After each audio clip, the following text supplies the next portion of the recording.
Hello, नमस्कार दोस्तों। स्वागत करता हूं आपके अपने यूट्यूब चैनल श्री क्लासेस में। इस क्लास में हम राजस्थान चतुर्श्रेणी कर्मचारी भर्ती के लिए राजस्थान जीके का मॉडल पेपर सॉल्व करवा रहे हैं, जो कि आज 9th नंबर का है। इससे पहले हमने 8 मॉडल पेपर डिस्कस कर लिए हैं। जिन भी साथियों ने अभी तक वो क्लासेस नहीं देखी है वो अवश्य वो क्लासेस देख लें, आपको एग्ज़ाम में बहुत फ़ायदा मिलेगा। तो स्टार्ट करते हैं आज की क्लास। आज की क्लास का पहला क्वेश्चन है, चलो दिल्ली मारो फिरंगी का नारा किस छावनी के सैनिकों ने दिया था। तो ये जो नारा दिया था वो था एरनपुर छावनी के सैनिकों ने। ताकि छावनी के एरनपुर छावनी के सैनिकों ने दिया था चलो दिल्ली मारो फिरंगी का नारा। ये क्वेश्चन एग्जाम में बहुत बार देखने को मिला है, वेरी मोस्ट इंपॉर्टेंट क्वेश्चन है। ठीक है, अब देख लेते हैं एरनपुर छावनी के बारे में कुछ डिस्कशन, यानी कि एक्स्ट्रा फैक्ट्स।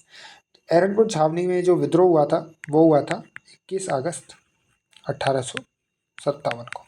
ठीक है, यहाँ के जो शासक थे वो थे ठाकुर कुशाल सिंह। ठीक है, ठाकुर कुशाल सिंह। ठीक है, और ये जो थे आउवा ठिकाने के ठिकानेदार थे।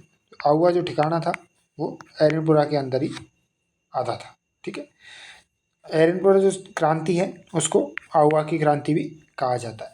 तो जो एरनपुरा छावनी थी उससे एक्स्ट्रा जो फैक्ट बन सकते हैं, एक तो है इसकी डेट कि यहाँ पे क्रांति कब स्टार्ट हुई थी, एक ठाकुर कुशाल सिंह से रिलेटेड और एक ये दिल्ली चलो मारो फिरंगी का नारा। ठीक है, ये एक्स्ट्रा फैक्ट जो बन सकते थे हमने डिस्कस कर दी। ठीक है, इसी को लेके अब हम थोड़ा सा ये डिस्कस कर लेते हैं कि राजस्थान के अंदर कितनी छावनियाँ थी और कौन कौन सी जगह थी। तो राजस्थान में 6 छावनियाँ थी। पहली नसीराबाद, ठीक है, जो कि अजमेर ज़िले के अंदर आता है। ठीक है, दूसरा था ब्यावर, जो कि अब खुद ही ब्यावर ज़िला बन गया है। ठीक है, तीसरा था नीमच। उस समय पे नीमच जो है अपने राजस्थान के अंदर आता था, अब ये वर्तमान में एमपी के अंदर आता है। ठीक है, चौथा था देवली, पांचवा था एरनपुरा। ठीक है, और छठवा था खेरवाड़ा। ठीक है, खेरवाड़ा उदयपुर के अंदर आता है, एरनपुरा पाली के अंदर आता है। ठीक है, ये उदयपुर के अंदर आता है। ठीक है, तो ये हमारी 6 सैनिक छावनियाँ थी और ये इनके सामने के जिले हो गए। एक और एक्स्ट्रा फैक्ट है वो हम जान लेते हैं। एक्स्ट्रा फैक्ट में एक और पॉइंट है, देखिए क्या है। 1857 की क्रांति के अंदर राजस्थान में पॉलिटिकल एजेंट बने थे। कौन बने थे? Political agent. ठीक है, ये कौन कौन थे इनके बारे में भी जान लेते हैं। ठीक है, तो सबसे पहले देखते हैं मेवाड़ यानी कि उदयपुर का पॉलिटिकल एजेंट कौन था। कई बार क्वेश्चंस क्या होते हैं, जैसे आपको 4 ऑप्शन, जैसे हमने ये डिस्कस किया है ना, इस हिसाब से मैच करवा लेता है कि नसीराबाद अजमेर को नीचे दे देगा, इसको मैच करवा देगा, ए को बी से, बी को सी से, ऐसे मैच करवा देता है कई बार। तो आप ये जरूर ध्यान रखिएगा। उदयपुर में थे सावर्स। ठीक है, उदयपुर में कौन थे? सावर्स थे। जो सेकंड है जोधपुर। जोधपुर के अंदर थे जोधपुर के अंदर थे मैक मैसन। ठीक है, मैक मैसन थे। थर्ड नंबर है कोटा। कोटा में कौन थे? बॉल्टन थे। फोर्थ नंबर है जयपुर। जयपुर में थे भाई साहब ईडन जी जयपुर में थे। पांचवा है भरतपुर। ये 5 इंपॉर्टेंट है जो कि मैंने यहाँ लिख दिया। भरतपुर में था मॉरिसन। कौन था? मॉरिसन। भरतपुर में मॉरिसन थे। तो ये जो 5 मेन महत्वपूर्ण जगह या महत्वपूर्ण स्थान थे और ये 5 उनके पॉलिटिकल एजेंट हो गए। ठीक है, समझ में आ गए होंगे। बढ़े अगले प्रश्न की ओर। अगला प्रश्न है, तात्या टोपे राजस्थान में पहली बार किस स्थान पर आए थे? तो जो तात्या टोपे थे वो राजस्थान में पहली बार मांडलगढ़ भीलवाड़ा के अंदर आए थे। ठीक है, तो राजस्थान में पहली बार तात्या टोपे कहाँ थे? मांडलगढ़ भीलवाड़ा के अंदर आए थे। और तात्या टोपे ने राजस्थान की 2 रियासतें थी, सत जिन पर अधिकार कर लिया था। वो 2 रियासतें कौन कौन सी हैं? एक तो है झालावाड़, ठीक है, और एक थी टोंक। तो राजस्थान की 2 रियासतों पर तात्या टोपे जी ने अधिकार कर लिया था और ये पहली बार राजस्थान आए थे तब मांडलगढ़ आए थे। ये क्वेश्चन बहुत इंपॉर्टेंट है, ठीक है। बढ़े अगले प्रश्न की ओर। अगला प्रश्न है बिजोलिया किसान आंदोलन के जनक कौन थे? तो बिजोलिया किसान आंदोलन के जनक थे साधु सीताराम दास। तो बिजोलिया से जो किसान आंदोलन था इसकी शुरुआत हुई थी 1897 में, ठीक है। 1897 से और 1941 तक ये किसान आंदोलन चला था। लगभग 44 वर्षों का राजस्थान का सबसे बड़ा किसान आंदोलन था ये, ठीक है। तो कौन कब स्टार्ट हुई थी? 1897 में हुई थी और 1941 तक ये किसान आंदोलन चला। साधु सीताराम दास इसके जनक थे। बाद में इसमें विजय सिंह पथिक भी जुड़ गए और बाद में जो और भी कैंडिडेट थे वो धीरे धीरे सब जुड़ते रहे, ठीक है। तो ये वाला जो 1857 की क्रांति 1897 में जो है ये वाला क्वेश्चन आपके अभी पटवारी के एग्जाम में पूछा गया है, ठीक है। तो ये याद रखिए, क्या हो सकता है आपसे कब तक चला? 1941 तक चला। इसके बारे में आपसे डिस्कस कर लिया जाए, ठीक है। बड़े अगले प्रश्न की ओर। अगला प्रश्न है चवरी कर किस शासक द्वारा लगाया गया था? तो चवरी कर लगाया गया था कृष्ण सिंह के द्वारा। 2 कर लगाए, 2 कर इम्पोर्टेंट है। एक तो है चवरी कर जो 1903 में कृष्ण सिंह के द्वारा लगाया गया। एक और था, वो था तलवार बंधाई कर, तलवार बंधाई कर, ठीक है। ये 1906 में लगाया गया था और ये लगाया गया था पृथ्वी सिंह के द्वारा। तो एक तो चवरी कर था 1903 में लगाया गया था कृष्ण सिंह के द्वारा और तलवार बंधाई कर था 1906 में पृथ्वी सिंह के द्वारा। ये दोनों कर बहुत इंपॉर्टेंट है। वैसे जो बिजोलिया किसान आंदोलन था वो 84 करों के विरोध में किया गया था, 84 करों के विरोध में किया गया था, जिनमें से 2 कर अपन एक्स्ट्रा में पढ़ते हैं, ठीक है। बढ़े अगले प्रश्न की ओर। अगला प्रश्न है उपरमाल पंच बोर्ड का गठन किसने किया? तो उपरमाल पंच बोर्ड का गठन किया गया था विजय सिंह पथिक द्वारा। ये कब किया गया? 1917 में। 1917 में उपरमाल पंच बोर्ड का गठन विजय सिंह पथिक के द्वारा किया गया, ठीक है। और विजय सिंह पथिक ने ही, अभी मैंने जैसे सेकंड क्वेश्चन बताया साधु सीताराम दास के साथ में, 1916 में बिजोलिया किसान आंदोलन की बागडोर संभाली थी, ठीक है। बिजोलिया किसान आंदोलन की बागडोर किसने संभाली? 1916 में विजय सिंह पथिक ने संभाली थी और 1917 में इन्होंने उपरमाल पंच बोर्ड की स्थापना की थी, ठीक है। बढ़े अगले प्रश्न की ओर। अगला प्रश्न है बोल्शेविक समझौते का संबंध किस किसान आंदोलन से? ये क्वेश्चन बहुत बार एग्जाम में देखने को मिला है और अपन क्या होता है कि बहुत कंफ्यूज हो जाते हैं कि भाई ये कौन से आंदोलन के अंदर समझौता हुआ था, बोल्शेविक समझौता। तो बोल्शेविक समझौता हुआ था बेगू किसान आंदोलन में। बेगू किसान आंदोलन 1921 में स्टार्ट हुआ था। इसके जो स्थान है वो है चित्तौड़गढ़, चित्तौड़गढ़ में हुआ था। सेकंड, इसके जो आंदोलन के नेतृत्व करता थे वो थे रामनारायण चौधरी, ठीक है। रामनारायण चौधरी जी थे इसके नेतृत्वकर्ता। 1921 में स्टार्ट हुआ था, चित्तौड़गढ़ के अंदर चला था ये, ठीक है। ये बहुत ही इंपॉर्टेंट क्वेश्चन है। एक क्वेश्चन और बनता है इसका बेगू किसान आंदोलन का कि रूपा जी और कृपा जी 2 किसान थे, 2 किसान थे, रूपा जी और कृपा जी, रूपा जी और कृपा जी, ठीक है। ये 2 किसानों का जो नाम है वो बेगू किसान आंदोलन से जुड़ा है। ये क्वेश्चन भी क्या है कई बार एग्जाम में मैंने देखा था, एक बार आरएएस के एग्जाम में देखा था और एक बार शायद एसआई के या किसी और एग्जाम में आया था। तो हो सकता है आपके एग्जाम में भी पूछ ले, नहीं पूछे तो कोई बात नहीं, लेकिन अपन ने तो याद कर लिया है, ठीक है नहीं? समझ में आ गया? बढ़े अगले प्रश्न की ओर। अगला प्रश्न है परोपकारिणी सभा का गठन किसके द्वारा किया गया? तो परोपकारिणी जो सभा है उसका गठन किया गया था दयानंद सरस्वती जी के द्वारा, ठीक है। कब किया था? ये किया था 1883 में। 1883 में दयानंद सरस्वती के द्वारा परोपकारिणी सभा का गठन किया गया था, ठीक है। समझ में आ गया? इसी के साथ में 1883 में एक संप सभा का गठन किया गया था, वो किया था गोविंद गिरी के द्वारा। गोविंद गिरी के द्वारा 1883 में ही संप सभा का गठन किया गया था, जिसको लेके गोविंदगिरी जी, मानगढ़ की पहाड़ी, कई बार ये क्वेश्चन बहुत बार आता है कि मानगढ़ की पहाड़ी बांसवाड़ा के अंदर गोविंदगिरी के द्वारा एक मीटिंग, यानी कि एक मीटिंग हो रही थी, वहाँ पे कुछ लोगों ने, या भीड़ पर क्या हुआ था, गोलीकांड हुआ था। ये आपने पढ़ा भी होगा कि ये हुआ था लगभग 1908 में हुआ था। हाँ, 1908 में। तो मानगढ़ हत्याकांड के नाम से क्वेश्चन पूछा जाता है कि मानगढ़ हत्याकांड कब हुआ था, तो 1908 में हुआ था। कहाँ हुआ था, बांसवाड़ा के अंदर हुआ था। और कब हुआ था, बांसवाड़ा।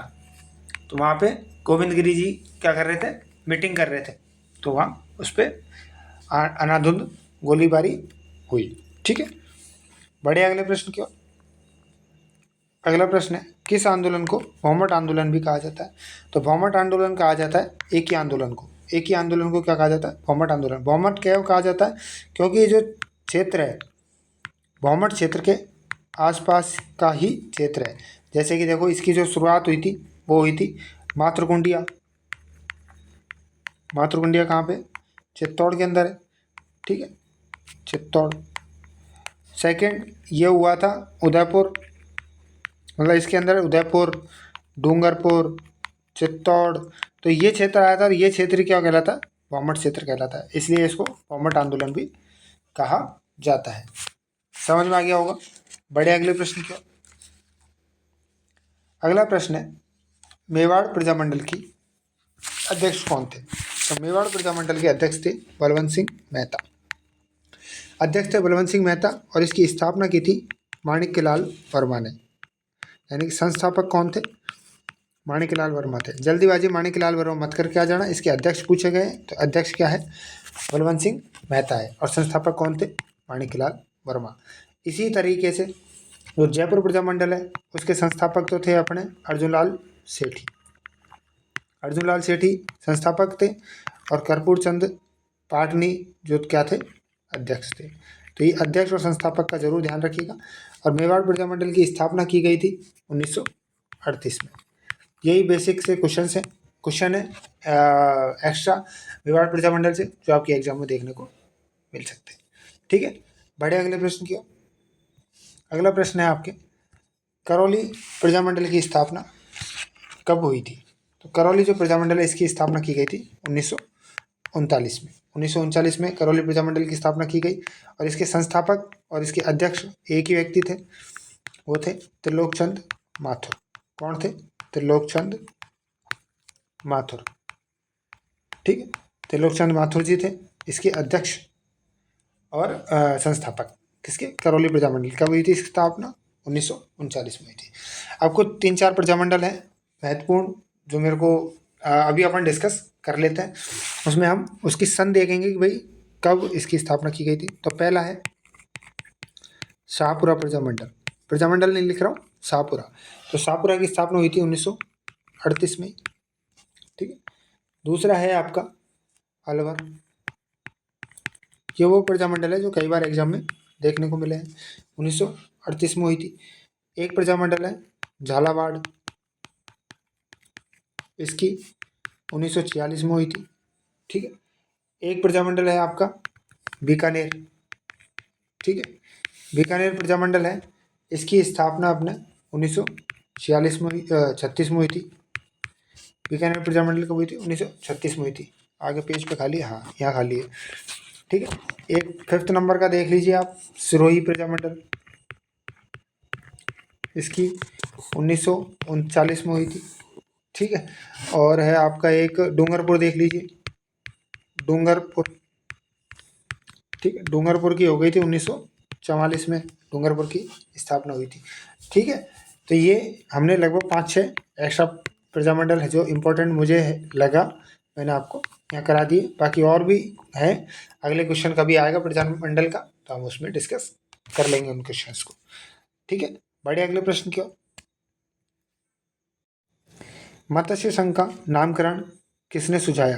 तो मत्स्य जो संघ है, इसका नामकरण किसने सुझाया था? ये कन्हैयालाल माणिकलाल मुंशी जी ने।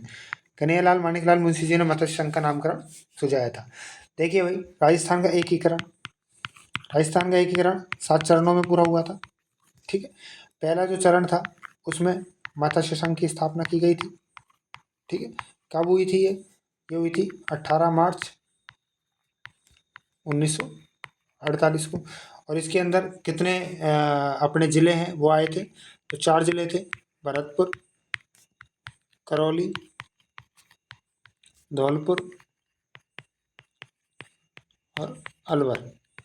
ठीक है, अगर आप इसको याद करना चाहो तो ABCD याद कर सकते हैं। A से अलवर, B से भरतपुर, C से करौली और D से धौलपुर। तो ABCD की स्थापना हुई थी, यानी कि अपनी इंग्लिश के अल्फ़ाबेट भी, इंग्लिश भी स्टार्ट होती है अपनी ABCD से। तो एकीकरण भी कब से स्टार्ट हुआ था? ABCD से, यानी कि मत्स्य संघ से। ठीक है, अब इसके अध्यक्ष और प्रधानमंत्री कौन थे, या उस समय राज्यपाल कौन, राज्य प्रमुख कौन थे, राजधानी क्या थी, वो भी एक बार इसके तो डिस्कस कर ही लेते हैं। बाकी कोई अगला क्वेश्चन आएगा उसमें भी देख लेंगे। तो इसके उद्घाटनकर्ता थे, उद्घाटनकर्ता वो थी NV गॉडगिल। कौन थे? NV गॉडगिल। ये जो एकीकरण है, इससे एग्जाम में बहुत सारे क्वेश्चन देखने को मिलते हैं। ठीक है, तो इस टॉपिक को बहुत ही ध्यान से पढ़ के जाइएगा। ठीक है, इसके प्रधानमंत्री थे शोभाराम कुमावत।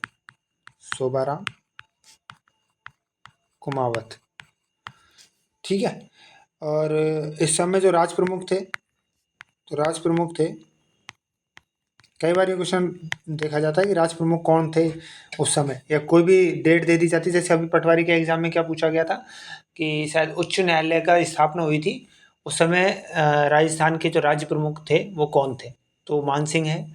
1949 के अंदर उसकी स्थापना हुई थी, तो मानसिंह आएगा उसका आंसर। तो क्या है कि ये क्वेश्चन आपसे डायरेक्ट की बजाय आजकल थोड़ा सा घुमा के पूछने लग गए। हालांकि क्वेश्चन सीधा सीधा पूछ रहा है कि 1949 में राज प्रमुख कौन थे, पर आपसे क्या है, थोड़ा सा लैंग्वेज चेंज कर दी तो अपन कंफ्यूज हो जाते हैं। ठीक है, तो ये थे उदयभान सिंह। ठीक है, ये कहाँ के थे? ये थे धौलपुर के।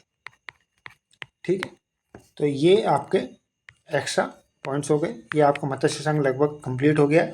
ठीक है, हमने इसमें मत्स्य संघ का नामकरण पढ़ ही लिया, तो मत्स्य संघ आपका कंप्लीट हो गया। बड़े अगले प्रश्न क्या?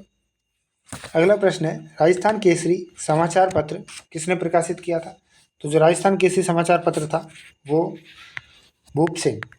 अब भूप सिंह देखो, इसमें इसका जो प्रकाशित किया था वो किया था विजय सिंह पथिक ने, विजय सिंह पथिक। अब मैंने इसमें भूप सिंह क्यों लिखा है? क्योंकि इनका जो नाम है, ओरिजिनल नाम जो था वो भूप सिंह ही था। ठीक है, अब आपको एग्जाम में थोड़ा सा भी, अब ऐसे जैसे हमने यहाँ घुमाया है इस क्वेश्चन को, ऐसे ही थोड़ा सा घुमाता है और अपन कंफ्यूज हो जाते हैं, और उस क्वेश्चन में अपना माइंड लगा के और 2-3 मिनट खर्च करके और फिर आगे बढ़ जाते हैं, और क्वेश्चन में सोच ही नहीं पाते कि क्या पूछ रहा है और क्या कहना चाह रहा है। ठीक है, तो विजय सिंह पथिक का ही नाम भूप सिंह है। राजस्थान केसरी समाचार पत्र है, भूप सिंह ने ही चलाया था, यानी विजय सिंह पथिक ने ही चलाया था। अब ये कब चलाया था? तो ये चलाया था 1920 में। 1920 में कहाँ से? ये चलाया था वर्धा से। वर्धा से 1920 में भूप सिंह यानी कि विजय सिंह पथिक ने राजस्थान केसरी समाचार पत्र की प्रकाशित किया था। ठीक है, समझ में आ गया होगा। बढ़े अगले प्रश्न के। अगला प्रश्न है, 1857 की क्रांति में अंग्रेजों की सहायता, सर्वप्रथम सहायता किस शासक ने की थी? तो ये की थी स्वरूप सिंह ने। ये कहाँ के थे? उदयपुर के थे। हमने अभी थोड़ी देर पहले डिस्कस कर लिया कि 1857 क्रांति के समय जो पॉलिटिकल एजेंट थे वो कहाँ के कौन थे, वो हमने पहले ही डिस्कस कर लिया। तो स्वरूप सिंह थे, उन्होंने 1857 क्रांति में सबसे पहले अंग्रेजों की सहायता की थी। ठीक है, अगला आ गया पॉइंट, कोर्सवर्धन किला कहाँ स्थित है? तो जो कोर्सवर्धन किला है वो 12 के अंदर स्थित है। कहाँ पे? 12 में भी कहाँ पे? शेरगढ़ 12 के अंदर कोर्सवर्धन किला स्थित है। ठीक है, अब हम कुछ महत्वपूर्ण किला जो कि एग्जाम में कई बार पूछने को मिलते हैं उनको डिस्कस कर लेते हैं। पहला आता है तिमनगढ़ का किला। देखो बेसिक आपको पता है कि चित्तौड़ का पता है, कुंभलगढ़ पता है, आपको आमेर पता है, जयगढ़ पता है, नाहरगढ़ पता है, उधर मेहरानगढ़ जाओगे मेहरानगढ़ पता है, जैसलमेर का किला पता है कि कौन कहाँ है। लेकिन क्या होता है कई बार, अब ये तो सबको पता है, आपको भी पता है, हमें भी पता है, सबको पता है, लेकिन कुछ ऐसे किले हैं जो कई बार एग्जाम में क्वेश्चंस भी आ गए और आपको पता भी होना चाहिए। ठीक है, तो तिमनगढ़ का किला कहाँ पे? यह है करौली के अंदर। ठीक है, दूसरा है आपके कांकनवाड़ी, कांकनवाड़ी देख लो आप, ठीक है।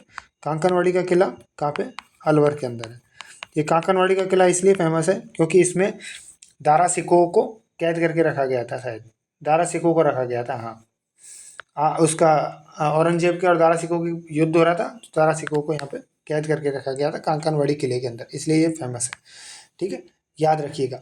एक है तीसरा टौड़गढ़ का किला। अब टौड़गढ़ का किला कई बार क्वेश्चन आया हुआ है, लेकिन हमें पता ही नहीं है कहाँ पे। तो टौड़गढ़ का किला है अजमेर के अंदर। जो तारागढ़ है, तारागढ़ और टौड़गढ़ पास पास में।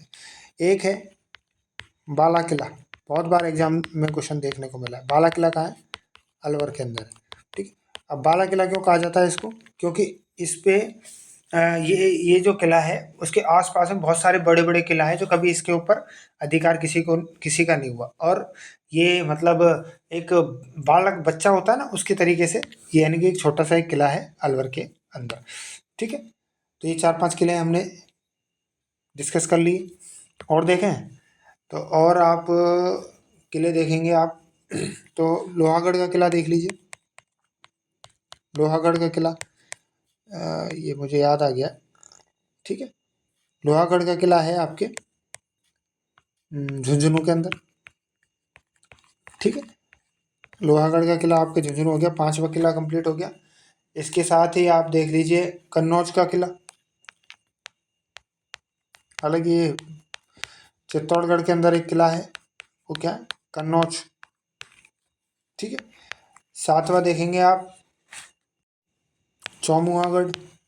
ये तो कई बार आपके एग्जाम में देखने को मिला है। चौमुहागढ़ का किला कहाँ है, ये है आपके चौमू के अंदर, ठीक है। एक और देख लीजिए आप बयाना का किला, तो बयाना में ही है बयाना का किला। ये क्या बहुत फेमस किला है। बयाना के किले को एक और नाम से बोला जाता है, वो है बादशाह दुर्ग, ठीक है। बादशाह दुर्ग कहाँ पे है ये बयाना का किला है, तो बयाना में ही होगा, ठीक है। तो हमने 8 किले एक्स्ट्रा देख लिए, और मेन जो किले हैं वो तो है ही है, ठीक है। बड़े अगले पे हाथी महोत्सव कहाँ मनाया जाता है। हाथी महोत्सव मनाया जाता है भाई साहब जयपुर के अंदर। हाथी महोत्सव कहाँ मनाया जाता है, जयपुर के अंदर मनाया जाता है, ठीक है। एक हाथी गांव है, हाथी गांव है जो आमेर के अंदर है। कहाँ है, जयपुर में ही आमेर है, आमेर के अंदर है हाथी गांव। ये हाथी से याद आ गया मेरे को कि हाथी महोत्सव जयपुर में मनाया जाता है, और हाथी गांव कहाँ है, आमेर के अंदर है, ठीक है। कुछ 2-3 पॉइंट और है इससे ऐसे ही, जिनको हम डिस्कस कर लेते हैं कि बादशाह मेला कहाँ होता है। बादशाह मेला होता है आपके ब्यावर के अंदर, ठीक है।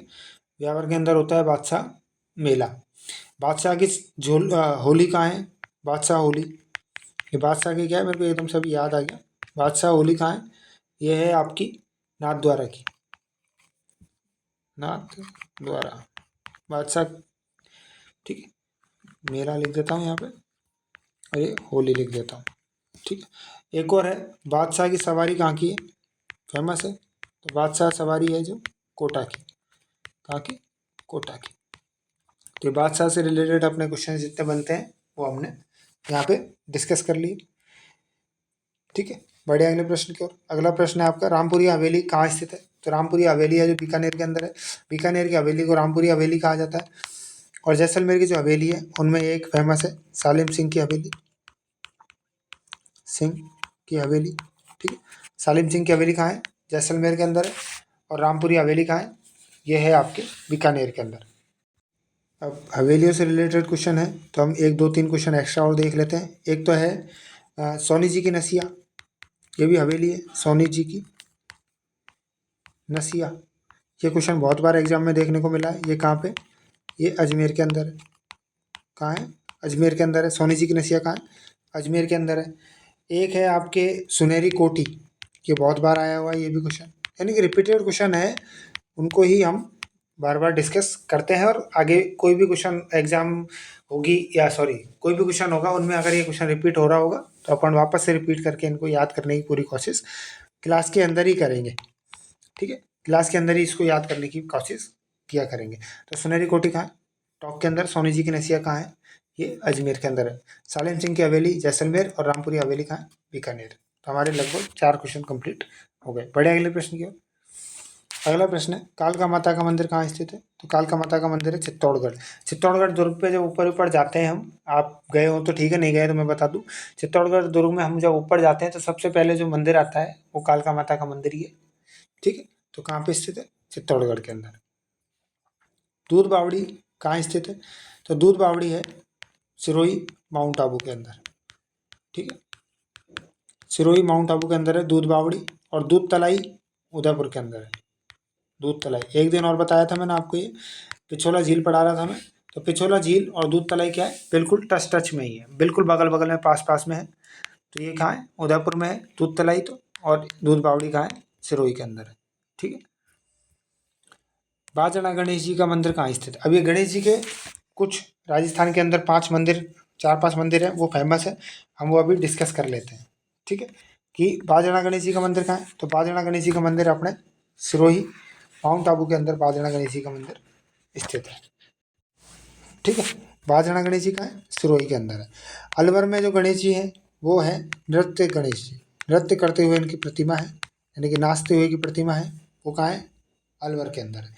ठीक है, कोटा के अंदर जो है खड़े गणेश जी है। खड़े गणेश जी कहाँ है? कोटा के अंदर है। और सवाई माधोपुर में आपको पता है सबको ही कि त्रिनेत्र गणेश जी कहाँ है?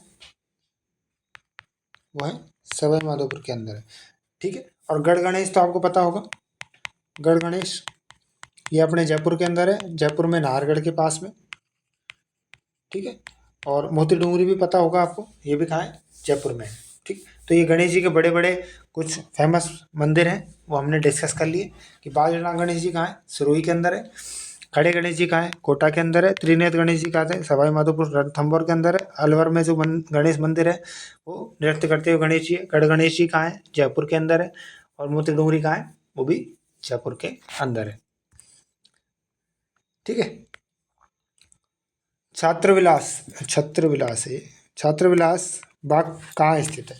तो जो छात्रविलास बाग है वो कोटा के अंदर स्थित है। ये बहुत ही फेमस बाग और फेमस क्वेश्चन है, ये बहुत बार एग्जाम में देखने को मिला हुआ है। कहाँ है? छात्रविलास कोटा के अंदर स्थित है। इसी के साथ ही अपन 4-5 और इम्पोर्टेंट स्थान है वो देख लेते हैं। देखें, पहला है शीश महल। शीश महल कहाँ है? आमेर के अंदर। वैसे हर किले के अंदर शीश महल है, लेकिन हम ही अभी शीश महल जो है आमेर वाले को डिस्कस कर रहे हैं। वो जो एलिमिनेट करके, यानी कि ऑप्शंस एलिमिनेशन से ही आप इस क्वेश्चन को टिक कर पाएंगे। क्यों? क्योंकि शीश महल हर किले के अंदर शीश महल मिल जाएगा आपको। जोधपुर के अंदर भी शीश महल है, और आमेर में भी है, और भी आप किसी जैसे उदयपुर में जाएंगे तो वहाँ भी शीश महल है। ठीक है, तो बहुत सारी जगह क्या है, शीश महल मिल ही जाएगा। तो आप ऑप्शन एलिमिनेशन से इस क्वेश्चन को टिक कर सकते हैं। ठीक है, समझ में आ गया। दूसरा है लालगढ़ महल कहाँ है? लालगढ़ महल, तो लालगढ़ महल है आपके बीकानेर के अंदर। ठीक, लालगढ़ महल कहाँ है? बीकानेर के अंदर है। जग मंदिर और जगविलास, जग मंदिर और जगनिवास, ठीक है, ये कहाँ है? ये दोनों हैं आपके उदयपुर के अंदर। पिछोला झील है, पिछोला झील में बने हुए हैं जग मंदिर और जगविलास। ये होटल हैं, आज के टाइम में होटल के अकॉर्डिंग इनको काम में लिया जा रहा है। ठीक है, सिलीशेड महल कहाँ है? सिलीशेड, सिलीशेड हमने झील भी है। सिलीशेड है आपके अलवर के अंदर। कहाँ है? अलवर के अंदर है। एक थम्बिया महल, बहुत इंपॉर्टेंट क्वेश्चन है, कई बार आया हुआ है। एक थम्बिया महल, एक थम्बिया महल है आपके डूंगरपुर के अंदर। और देखें आप रैदास की छतरी, रैदास की छतरी बहुत बार आया हुआ क्वेश्चन है ये। रैदास की छतरी, एक सेकंड, छतरी ये है आपके चित्तौड़गढ़ के अंदर। ठीक है, तो हमारा ये लगभग 7-8 एक्स्ट्रा फैक्ट कवर हो गए। ठीक है, तो आज के जो जीके के क्वेश्चंस थे वो क्या आपके कंप्लीट हो गए, जिसमें हमने राजस्थान का इतिहास, जो कि आज आधुनिक इतिहास लिया, कल हमने पुराना इतिहास लिया था, यानी कि एनिशिएंट हिस्ट्री ली थी। आज हमने आधुनिक इतिहास लिया, जिसमें 1857 क्रांति हो गई, एकीकरण का क्वेश्चन हो गया। कुछ जो व्यक्तित्व थे जैसे विजय विजय सिंह पथिक देख लिया, तो साधु सीताराम दास देख लिए। तो हमने आज आधुनिक इतिहास के क्वेश्चंस देखे, और आपकी कला संस्कृति के जो जहाँ से क्वेश्चन देखने को अधिकतर मिलते हैं, मंदिर हो गए, आपके महल हो गई, ठीक है, ये चीज़ें हमने आज देख ली। अब आते हैं हमारे कंप्यूटर के कुछ क्वेश्चंस हैं।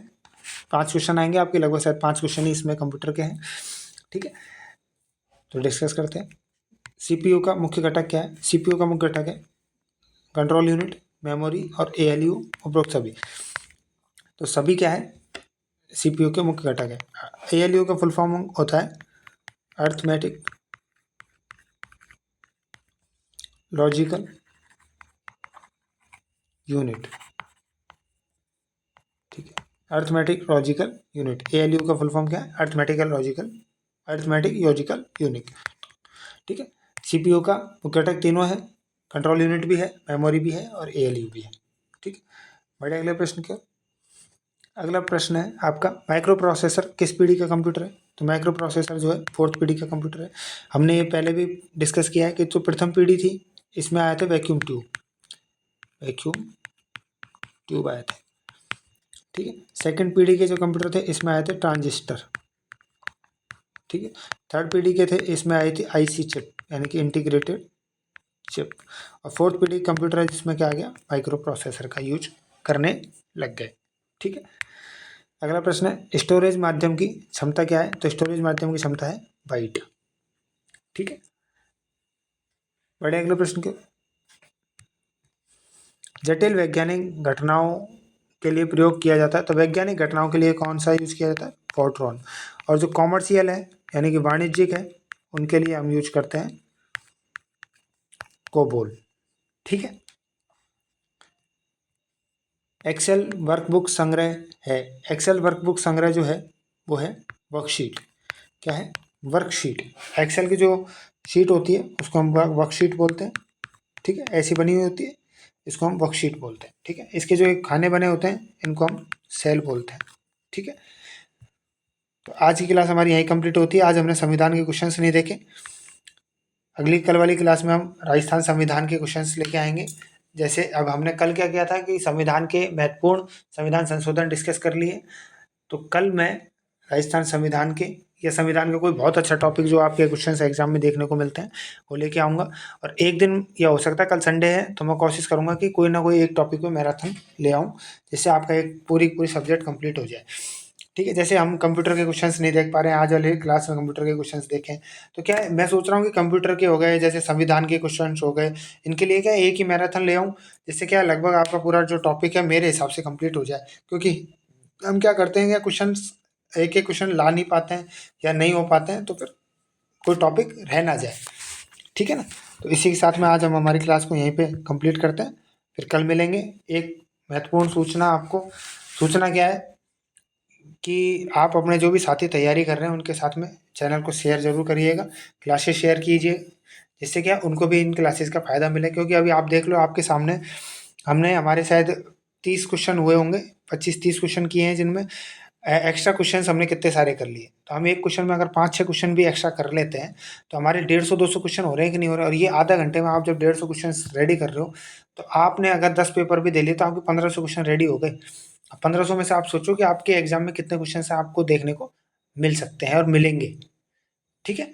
और मैथ का ऐसा है कि मैथ के मैंने टॉपिक्स करा रखे हैं। अगर आपको डाउट आ रहा हो, कोई भी प्रॉब्लम आ रही हो, तो इस वीडियो के उसमें कमेंट में मैं आपको पिन कर दूंगा टेलीग्राम चैनल, उसको ज्वाइन कर लीजिएगा। आपको कोई भी डाउट आए, कोई भी कमेंट आए, इशू हो, आप उसमें अपना शेयर कर दीजिएगा। मैथ के भी मेरे हिसाब से आपके सारे टॉपिक्स हैं कंप्लीट करा दिए, कुछ 2-1 टॉपिक रह रहे हैं, जैसे एक एलसीएम एचसीएफ रह रहा है और एक परसेंटेज रह रहा है, 2 टॉपिक।